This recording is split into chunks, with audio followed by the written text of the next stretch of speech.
Hello प्यारे साथियों, this is Shubham Jadav और आपका ट्रूली इंजीनियर्स में बहुत बड़ी खुशखबरी के साथ स्वागत है।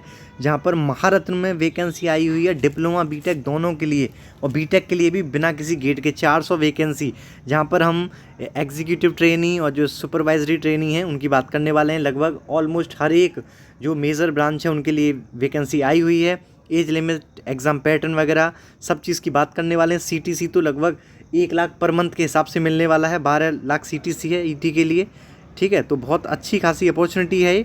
बीएचईएल की हम यहाँ पर बात कर रहे हैं, ठीक है। बिना गेट के 400 पोस्ट आई हुई हैं। तो फटाफट से इसका सारा चीज़ देख लेते हैं। कुछ चीज़ें अलग हैं, एज लिमिट वगैरह, तो आप इन सब चीज़ों को थोड़ा ढंग से समझ लीजिएगा। 03/2025 है। Executive trainee, sorry engineer trainee और सुपरवाइजरी ट्रेनी, ठीक है। बीएचईएल महारत्न है, हम सबको पता है, बहुत ही रेप्यूटेड महारत्न है।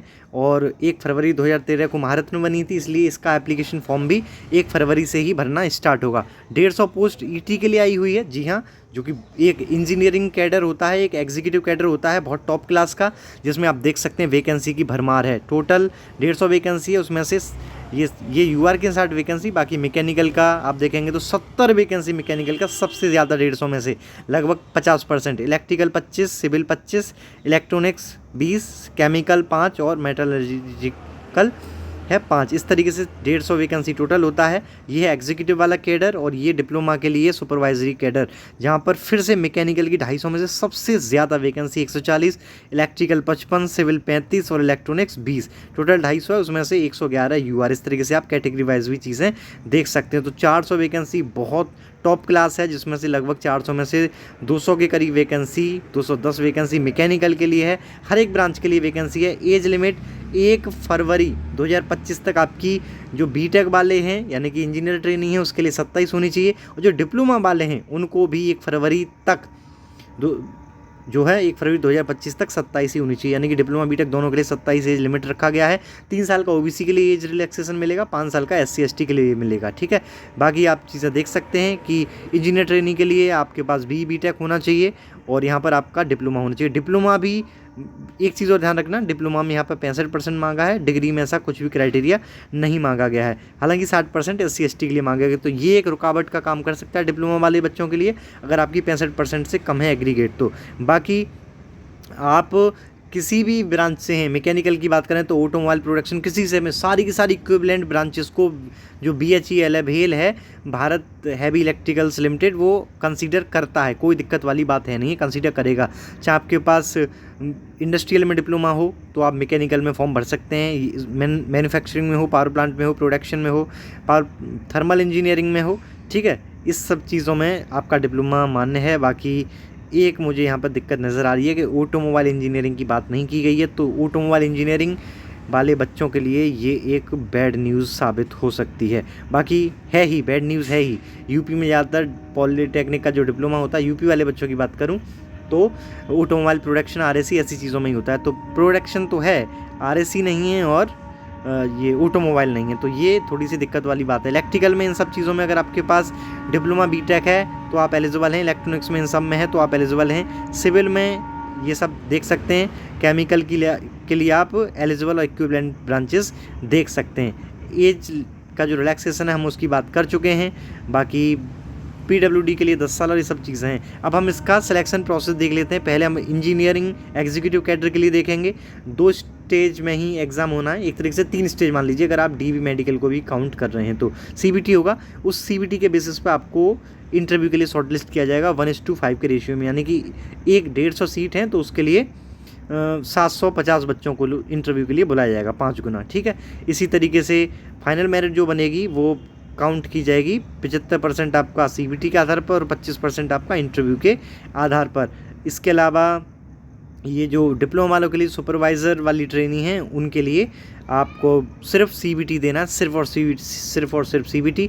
उसके आधार पे आपको डीवी के लिए डॉक्यूमेंट वेरिफिकेशन के लिए 3 गुना बच्चे बुला लिए जाएंगे। जैसे कि 250 वैकेंसी है तो 750 बच्चों को यहाँ से भी बुला लिया जाएगा डीवी के लिए। बाकी 500 बच्चे घर वापस आएंगे, लेकिन इतने बच्चों को बुलाया जाएगा, ठीक है। तो ये प्रोसेस है, सिर्फ सीबीटी के आधार पे यहाँ पर आपको डिप्लोमा वाले बच्चों का सिलेक्शन होने वाला है। डीवी वही सब 3 गुना बच्चे बुलाए जाएंगे।